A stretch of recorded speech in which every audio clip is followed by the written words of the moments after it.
Assalamualaikum warahmatullahi wabarakatuh. Ketemu lagi dengan saya Pak Andi. Hari ini kita akan membahas tentang fungsi. Secara definisi, fungsi adalah suatu aturan yang memasangkan semua anggota domain tepat satu ke anggota kodomain. Jadi fungsi itu adalah aturan. Bagaimana aturannya yang memasangkan semua anggota domain tepat satu ke anggota kodomain. Jadi fungsi itu adalah sebuah aturan. Oke, kalau kita ilustrasikan dengan diagram panah, ini adalah himpunan A atau kita sebut dengan domain, dan semua ini adalah himpunan B, kita sebut sebagai kodomain. Semua anggota domain harus mendapat pasangan di kodomain. Kemudian bagian dari kodomain yang mendapat pasangan dari A kita sebut sebagai rank atau daerah hasil. Jadi domain daerah asal, kodomain daerah kawan, rank adalah daerah hasil. Dan sedangkan F ini adalah aturannya. Sehingga dapat kita tulis F itu dari domain ke kodomain. F dari X ke Y atau fungsi F membawa X ke Y. Jadi F itu adalah aturannya.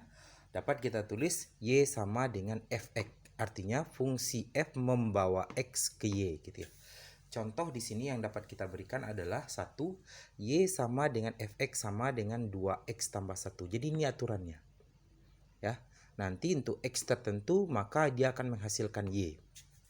Kemudian yang kedua, Y sama dengan Fx sama dengan X kuadrat kurang 3x tambah 6. X kuadrat kurang 3x tambah 6 ini aturannya. Gitu ya. Jadi fungsi F dengan aturan ini membawa semua X ke Y. Oke, itu secara sederhana pengertian dari fungsi. Oke, selanjutnya kita bahas tentang nilai fungsi. Apa yang dimaksud dengan nilai fungsi? Suatu konstanta yang dihasilkan oleh F untuk suatu X tertentu. Jadi konstanta ini sebenarnya ada nilai Y ya. Nilai Y atau konstanta yang dihasilkan oleh F untuk suatu X tertentu.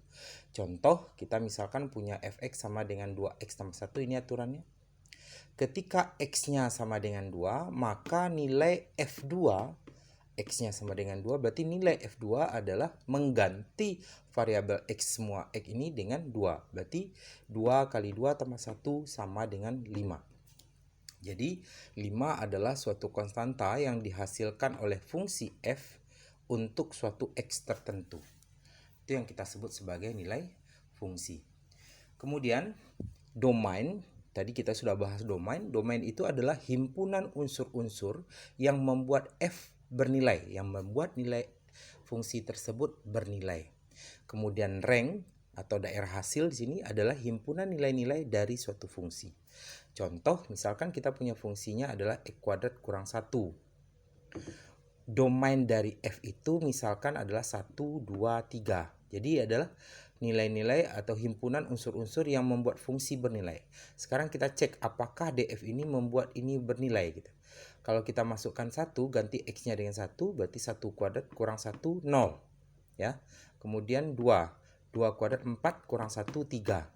Kemudian 3 kuadrat 9 kurang 1, 8. Jadi ranknya nanti adalah dengan domain ini, maka ranknya adalah 0, 3, 8. Nah, yang perlu diperhatikan pada kasus-kasus tertentu, kadang nilai domain dan ranknya itu ditentukan karena satu dan lain hal. Contoh, kita punya Fx sama dengan 1/x. Dengan syarat ini X tidak sama dengan 0.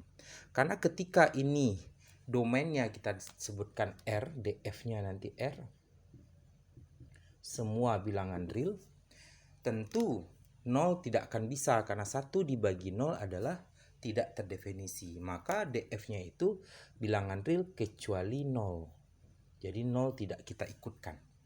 0 tidak diikutkan. Begitu juga ini disebut dengan fungsi rasional ya, fungsi pecahan. Kemudian yang kedua, untuk fx sama dengan akar x. Nah, di sini agar fungsi ini ada atau bernilai, maka x-nya harus besar sama dari 0. Ya, bernilai untuk bilangan real gitu ya. Maka domainnya di sini adalah harus df-nya itu bilangan real ya. Nah, dan bilangan real itu harus lebih besar dari 0. bilangan real itu harus lebih besar dari 0. Karena nanti kalau fungsi irasional seperti ini kita masukkan negatif, maka dia tidak memenuhi, tidak ada nilainya. Akar negatif imajiner. Sedangkan kajian kalkulus kita adalah pada bilangan real. Oke, itu kasus khusus yang perlu diingat yang membuat nilai domain dan rangnya ada. Ya, jadi ada syarat-syarat tertentu seperti ini yang perlu diingat. Oke. Agar lebih paham, kita berikan contoh berikut. Misalnya fx kita adalah x kuadrat kurang 2. Dari sini kita tahu bahwa nilai domainnya adalah seluruh bilangan real gitu ya. Jadi apapun bilangan realnya, maka fungsi ini selalu ada. Artinya berapapun x yang kita masukkan ke sini, nilai fungsi ini selalu ada. Bagaimana dengan rangnya? Nah, rangnya berarti kalau kita perhatikan, rangnya adalah semua bilangan real. Dengan syarat bilangan real itu harus lebih besar dari negatif 2. Kenapa harus besar dari negatif 2? Karena dia nanti supaya lebih pas bernilai, ada nilai pasangannya dari bilangan dari domainnya, maka rangnya itu harus lebih besar dari negatif 2. Kemudian fx sama dengan x pangkat 3 kurang 2x. Di sini domainnya semua bilangan real. Dan begitu juga rangnya juga semua bilangan real. Selalu akan ada gitu ya, nilai x yang memenuhi domain dan rangnya. Untuk fx sama dengan 2 per x kurang 1. Nah, di sini fungsi rasional atau fungsi pecahan tadi, domainnya ini, fungsi ini akan ada kalau x-nya ini, domainnya itu adalah semua bilangan real kecuali 1. Karena kalau nanti masuk 1 di sini x-nya 2 dibagi 1 kurang 1 0 ya, 2 dibagi 0 tidak definisi. Nah, sedangkan untuk rangnya ini semua bilangan real dengan syarat y-nya tidak 0 ya, dengan syarat rangnya itu tidak 0. Jadi tidak akan pernah menghasilkan 0. Oke, itu contoh dari domain dan rang. Kemudian ada istilah di sini yang akan kita bahas adalah fungsi ganjil dan fungsi genap. Sebenarnya fungsi ganjil dan fungsi genap ini tentang kesimetrian. Jadi kita ketika berbicara ganjil dan genap itu sebenarnya bercerita tentang kesimetrian.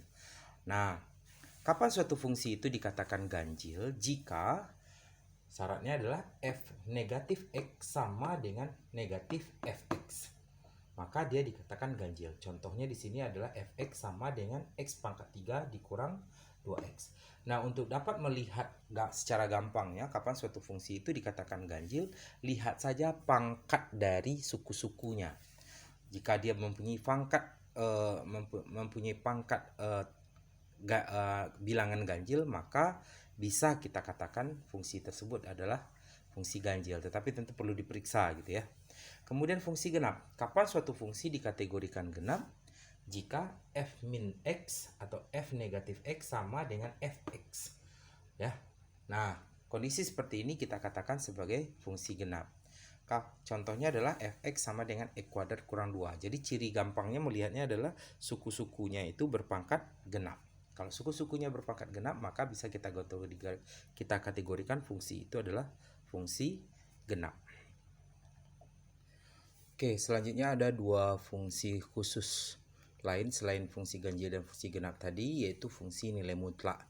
Dari definisi nilai mutlak, mutlak x sama dengan x jika x besar dari 0, dia akan 0 jika x sama dengan 0, kemudian negatif x jika x kecil dari 0. Contoh fungsinya adalah fx sama dengan mutlak 3x kurang 2. Oke, kemudian ada lagi fungsi bilangan bulat terbesar. Jadi kalau ini bacanya bilangan bulat terbesar dari x, kita membacanya adalah bilangan bulat terbesar yang lebih kecil atau sama dengan x. Contoh fungsinya adalah gx sama dengan bilangan bulat terbesar yang lebih kecil atau sama dengan x per 2. Kita kasih ilustrasinya. Kalau fungsi nilai mutlak itu nanti gambarnya kira-kira seperti ini. Y sama dengan mutlak x, kemudian y sama dengan bilangan bulat terbesar yang lebih kecil atau sama dengan x, itu nanti dia seperti ini. Jadi ini adalah kayak fungsi tangga gitu ya. Ini seperti tangga. Ada juga yang menyebutnya sebagai fungsi tangga karena dia akan berbentuk tangga seperti ini kalau kita ilustrasikan. Oke, itu beberapa fungsi khusus yang akan sering keluar nanti di dalam pembahasan soal kedepannya. Oke, selanjutnya kita ingatkan tentang operasi hitung pada fungsi. Jadi fungsi itu bisa juga dioperasikan, yaitu penjumlahan, pengurangan, perkalian maupun pembagian secara fungsi. Jadi fx tambah gx boleh ditulis menjadi f tambah gx. Yang penting variabelnya sama gitu ya. Nilai yang dipindahkannya sama. Kemudian pengurangan fx kurang gx, perkalian fx kali gx, dan pembagian fx dibagi gx. Khusus untuk pembagian, ini gx-nya tidak boleh sama dengan 0 gitu ya. Gx-nya tidak sama dengan 0. Nah, kemudian ingat bahwa ketika kita melakukan operasi hitung pada fungsi ini, domain hasil operasi, jadi hasil dari penjumlahan, pengurangan, pembagian, perkalian tadi itu merupakan domain bersama beririsan ya, yang dimiliki bersama. Contohnya di sini adalah fx sama dengan x kurang 3 per 2. Ini domainnya adalah semua bilangan real ya. Kemudian gx sama dengan akar X, ini domainnya tadi adalah semua bilangan real dengan syarat besar dari 0 ya. Dengan X-nya besar dari 0 itu domainnya. Nah, ketika kita operasikan penjumlahan misalnya fx tambah gx, tentu jadinya x kurang 3 per 2 tambah akar 3, akar X gitu ya, akar X.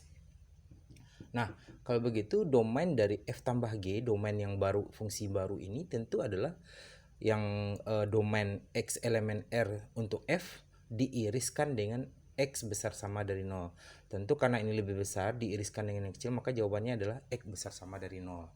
Gitu ya. Jadi yang perlu diingat bahwa domain hasil dari operasi fungsi itu merupakan domain bersama atau domain beririsan. Oke, selanjutnya kita bahas komposisi fungsi. Secara harfiah, komposisi fungsi itu berarti mengerjakan dua fungsi sekaligus berturut-turut ya. Dinotasikan dengan G bundaran fx sama dengan G di dalamnya fx gitu ya. Ini berarti mengerjakan fx dilanjutkan dengan mengerjakan gx. Kita ilustrasikan di sini ada tiga himpunan A, B, dan C. Dari A ke B kita namakan fungsi f, kemudian dari B ke C namakan fungsi G. Kalau begitu dari A ke C boleh kita tulis menjadi G bundaran F. Jadi yang pertama dikerjakan tuh F ini, kemudian dilanjutkan dengan G. Jadi G bundaran Fx sama dengan G di dalamnya Fx. Oke, kita kasih contoh. Contoh kita adalah jika Fx sama dengan 2x tambah 3 dan Gx kita adalah x kuadrat kurang 1, maka tentukan G bundaran Fx. Kita jawab.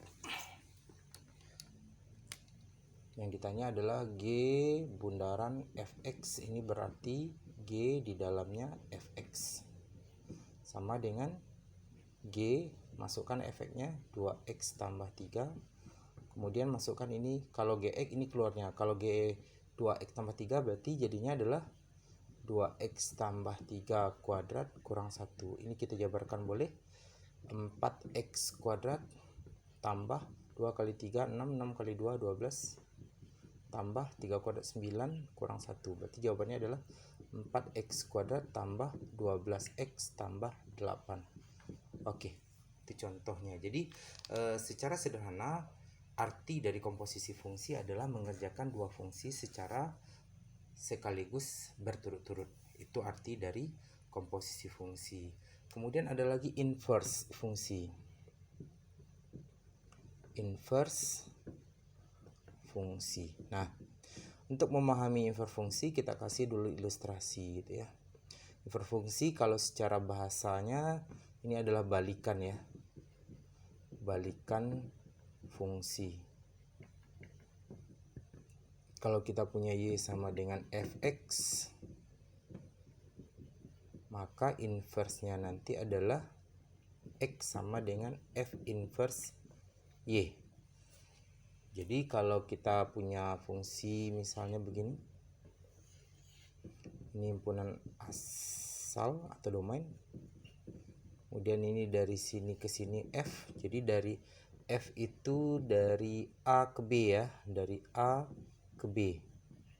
Maka kalau dari B ke A disebut dengan f inverse, ini dari B ke A, itu yang kita sebut sebagai inverse. Nah, bahasa sederhananya mungkin inverse ini adalah mencari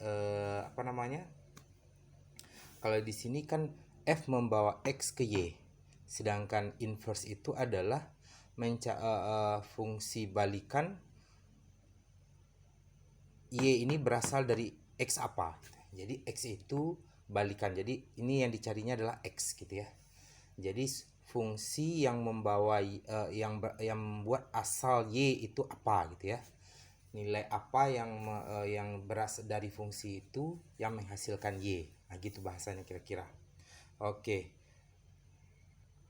Oke, kita kasih contoh, misalkan kita punya Y sama dengan Fx sama dengan X kuadrat tambah 4X tambah 4, maka F inverse X adalah, kebalikannya adalah ya, kita jawab Y sama dengan X kuadrat tambah 4X tambah 4. Ini berarti Y sama dengan, ini dapat diubah menjadi X tambah 2 kuadrat ya. Oke, nah sebenarnya kalau bahasa gaulnya atau bahasa sederhananya mencari inverse fungsi itu menjumlahkan X ini gitu ya. Tadi kita mencari nilai X ya, nilai X ini sebenarnya. Berarti ini kalau begitu berarti Y ini pangkat 2, berarti di sini jadinya pangkat setengah ya.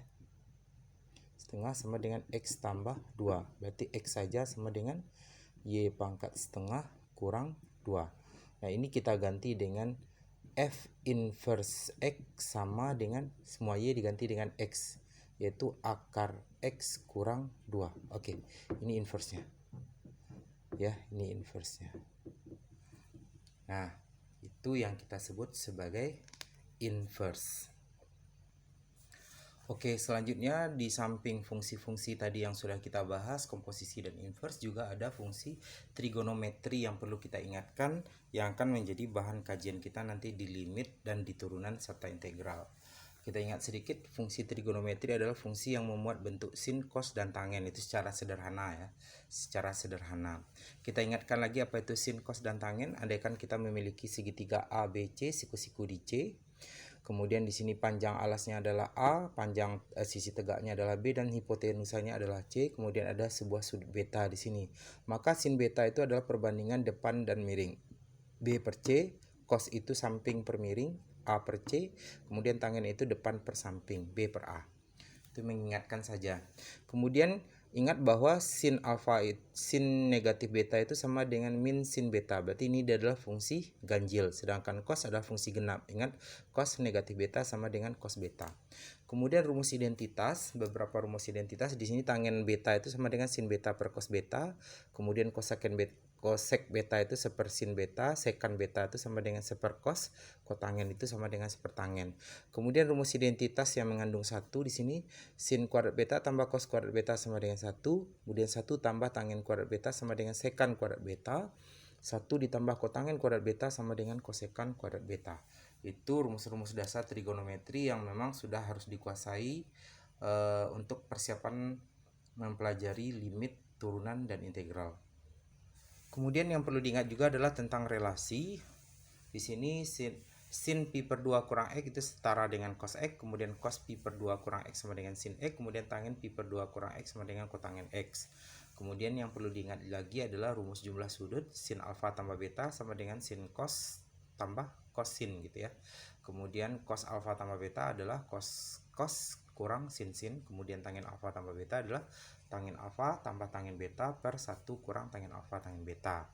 Kemudian ada lagi rumus sudut rangkap, sudut yang kembar gitu ya. Sin 2 alfa sama dengan 2 sin alfa cos alfa. Cos 2 alfa sama dengan cos kuadrat alfa kurang sin kuadrat alfa, sama dengan 2 cos kuadrat alfa kurang 1, atau sama dengan 1 kurang 2 sin kuadrat alfa. Kemudian rumus perkalian yang perlu kita ingat itu ada sin alfa kali sin alfa kali sin beta gitu ya, sama dengan negatif setengah cos alfa tambah beta kurang cos alfa kurang beta. Kemudian cos alfa kali cos beta ya, sama dengan setengah cos alfa tambah beta tambah cos alfa kurang beta. Kemudian ada lagi perkalian sin dan cos, itu rumusnya adalah setengah sin alfa tambah beta ditambah sin alfa kurang beta. Nah, fungsi-fungsi ini nanti akan kita gunakan dalam limit, dalam turunan, dan dalam integral gitu. Berikutnya agar lebih paham, kita akan membahas beberapa soal seputar fungsi ini tadi semuanya gitu ya, dari awal ketika kita mulai bicara tentang fungsi, kemudian tentang domainnya, tentang ranknya, kemudian operasi hitung pada fungsi, kemudian berbagai jenis fungsi spesial yang tadi sudah kita bahas, sampai dengan fungsi trigonometri. Kita akan bahas beberapa soal sehubungan dengan hal itu. Oke, kita berikan beberapa contoh soal. Yang pertama, tentukan domain dari fungsi fx sama dengan akar x kuadrat kurang 2x tambah 1 per 16 kurang x kuadrat. Kita jawab. Nah, syarat agar fungsi ini ada, gitu, terdefinisi atau kita menentukan domainnya, kapan fungsi ini ada? Ingat, kalau fx sama dengan akar x, maka syaratnya adalah x besar sama dari 0. Karena sekarang fungsi kita dalam bentuk akar, tentu yang di bawah tudung akar ini syaratnya ya. Berarti kita ambil x kuadrat kurang 2x tambah 1 per 16 kurang x kuadrat harus besar sama dari 0. Nah, ini syarat kalau fungsi tersebut ada atau domainnya ada gitu ya. Nah, selanjutnya kita faktorkan ini. Ini dapat diubah menjadi x kurang 1 kuadrat per, yang ini kan sebenarnya 4 tambah x dikali dengan 4 kurang x gitu ya. Ini yang besar sama dari 0. Nah, kemudian coba diperhatikan ini. Kan ini ada pecahan ya, fungsi rasional, berarti supaya ini ada berarti syaratnya apa? Tentu x-nya tidak boleh sama dengan negatif 4 dan x-nya juga tidak boleh sama dengan 4 gitu ya. Nah, jadi 4 dan min 4-nya tidak masuk. Sehingga kita masukkan ke garis bilangan. Berarti di sini ini faktornya apa saja ini? X sama dengan 1, X sama dengan 4, dan X sama dengan negatif 4 ya. Berarti negatif 4, kemudian ada 1 di sini, kemudian ada positif 4. Oke. Kita lihat daerah ini ada 4 daerah, 1, 2, 3, 4 gitu ya. Kita tentukan daerah yang ada negatif dan positifnya. Di antara negatif 4 dan 1 ada 0 sini ya. Masukkan 0, 0, 0, 1, 16 kurang 0, berarti 1 positif ya. Daerah sini adalah positif. Daerah ini adalah positif. Kemudian di antara 1 dengan 4. Di antara dengan 1 dengan 4 ini ada 2 misalnya 2. 4 kurang 4 habis, tinggal 1. Kemudian 16 kurang 2 kuadrat 4, berarti 12, berarti positif juga. Ternyata di sini juga positif. Ini negatif, ini negatif. Yang diminta daerah kita adalah yang besar dari 0. Oke, berarti yang besar dari 0 adalah ini. Berarti karena dia tidak X tidak negatif 4 dan tidak boleh bulat 4, berarti ini tidak boleh masuk. Kelihatannya kosong, maka ini jawabannya. Maka domainnya nanti itu adalah di antara negatif 4 sampai 4. Jadi DF-nya adalah X elemen R dengan syarat X-nya itu besar dari negatif 4 sampai 4. Oke. Itu soal kita yang pertama. Kita berikan soal kedua. Periksalah apakah fungsi fx sama dengan x pangkat 3 tambah 3x per x pangkat 4 kurang 3x kuadrat tambah 4 ganjil atau genap atau bukan keduanya. Tadi kalau kita bilang kalau fungsi ganjil itu pangkatnya ganjil gitu ya. Kemudian kalau fungsi genap itu dia pangkatnya genap. Sekarang muncul ini ada ganjil, ada genap. Jadi kita tidak tahu ini ada fungsi ganjil atau fungsi genap. Oke, kita periksa. Kita jawab. Kita periksa f min x. Maka kita negatifkan semua x-nya, berarti min x pangkat 3 tambah 3 kali min x atau negatif x per negatif x pangkat 4 kurang 3 kali negatif x kuadrat ditambah 4. Ini sama dengan negatif x pangkat 3 berarti kan negatif ya, negatif x pangkat 3 ya. Oke. Terus ini 3 kali negatif x kurang 3x gitu ya. Di bawahnya nanti adalah ini negatif x pangkat 4 tetap negatif x pangkat 4 ya, karena dia pangkatnya genap. Kemudian ini kurang 3 negatif X pangkat 2, habis hilang negatifnya ya, kuadrat tambah 4. Oke, kayaknya yang bawah kembali ke bentuk aslinya ya. Ini berarti kita keluarkan negatifnya, boleh negatif kurung X pangkat 3 tambah 3X per X pangkat 4 kurang 3X kuadrat tambah 4. Nah ini sama dengan negatifnya keluar, berarti negatif dari ini apa? Fx ya, Fx. Nah ternyata kita simpulkan apa? Ini F negatif X sama dengan negatif Fx. Berarti dapat kita simpulkan kalau fungsi tersebut adalah fungsi ganjil. Jadi Fx ganjil. Oke, ketahuan. Selesai. Itu kesimpulan kita kalau Fx-nya adalah fungsi ganjil. Kita lanjutkan soal ketiga. Oke, selanjutnya kita bahas soal ketiga. Misalkan diketahui Fx sama dengan nilainya 2x kurang 1 untuk x di antara 0 sampai 1.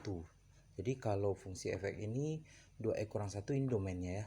X-nya berada di antara 0 dan 1. Kemudian dia akan bernilai x kuadrat tambah 1 untuk x yang lain, berarti di luar ini. Maka pertanyaannya adalah berapakah nilai dari F2 dikali F negatif 4 ditambah F setengah dikali F3. Oke, kalau kita lihat ini X-nya 2. Kalau X-nya 2 di mana? Berarti yang dipakai ini ya. Kalau X-nya negatif 4 berarti yang dipakai masih ini. Kalau F-nya X-nya setengah berarti di antara ini ya. Berarti ini yang dipakai. Kalau 3 berarti ini yang dipakai. Oke, berarti yang kita pakai sedikit sekali ya, yang ini sedikit sekali. Oke, kita jawab. F2 berarti sama dengan F2 itu berarti ini yang dipakai, karena untuk X yang lain ini berarti 2 kuadrat tambah 1 kali F4 juga ini ya, F negatif 4 berarti negatif 4 kuadrat ditambah 1 tambah F setengah, baru ini pakai, berarti 2 kali setengah kurang 1 dikali F3. Kalau F3 berarti yang dipakai ini ya, berarti 3 kuadrat tambah 1. Selesai. Berarti ini sama dengan 4, 2 kuadrat 4 tambah 1 5. Negatif 4 kuadrat 16, 16 tambah 1 17.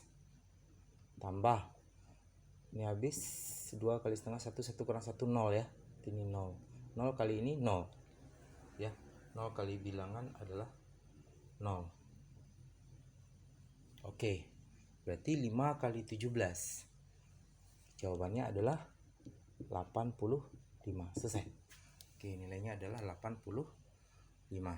Oke, yang keempat. Kita punya Fx sama dengan 2x pangkat 3. Kemudian Gx-nya adalah x pangkat 3 per 2. Yang ditanyanya adalah G bundaran F. G bundaran F diinverskan akar 2. Berarti kita cari dulu G bundaran F. Jawab. G bundaran F-nya adalah ini G di dalamnya Fx ya. Berarti sama dengan G. Fx-nya adalah 2x pangkat 2 per 3. Ini dimasukkan ke dalam G. G kita ini. Berarti ganti ya. 2x pangkat 2 per 3 berpangkat 3 per 2. Berarti ini jadinya adalah 2-nya dipangkatkan 3 per 2. Kita bikin lagi 2 pangkat 3 per 2 kali ini saling habis ya, berarti x pangkat 1. X pangkat 1. Oke. Sekarang kita punya x pangkat 3 per 2 x ya, 2 pangkat 3 per 2 x. Kemudian ini kita inverskan. Ini tadi adalah G bundaran Fx. Nah, sekarang kalau kita inverskan ini jadinya apa? Kita inverskan, maka G bundaran F inverse X. Tentu ini 2 kali, berarti baliknya ya. Berarti X per 2 pangkat 3 per 2. Oke, itu inverse-nya. Sekarang kalau inverse-nya yang diminta soal kita itu adalah G bundaran F inverse akar 2. Berarti X ini diganti dengan akar 2 ya. Berarti G bundaran F inverse akar 2 sama dengan diganti X-nya akar 2. Berarti X berarti akar 2 atau 2 pangkat setengah ya, boleh. 2 pangkat setengah per 2 pangkat 3 per 2. Berarti bilang pokoknya sama, berarti pangkatnya dikurangkan. Berarti 2 pangkat setengah kurang 3 per 2. Berarti ini jawabannya adalah setengah dikurang 3 per 2 adalah min 2 per 2. Min 2 per 2 1 ya. Berarti 2 pangkat min 1 sama dengan setengah. Oke, selesai. Oke, itu soal kita yang keempat. Oke, selanjutnya kita punya soal 5 dan 6 trigonometri ya. Nilai dari tangen kuadrat pi per 3 cos kuadrat pi per 6 ditambah tangen kuadrat pi per 6 dikali sin kuadrat pi per 3 adalah. Nah, ini mungkin pi per 3 itu 180 bagi 3 60 ya. Berarti tangen kuadrat 60, kemudian cos kuadrat 30, pi per 6 kan 30 ya. Oke, 30 dan 60 yang dipakainya. Berarti boleh kita kalau agak ragu boleh diganti gitu ya, tapi nggak usah aja. Ini jawab sama dengan tangen kuadrat pi per 3. Berarti tangen 60. Tangen 60 itu akar 3 ya. Berarti ini akar 3 kuadrat dikali cos 30. Cos 30 setengah akar 3 ya. Setengah akar 3 dikuadratkan tambah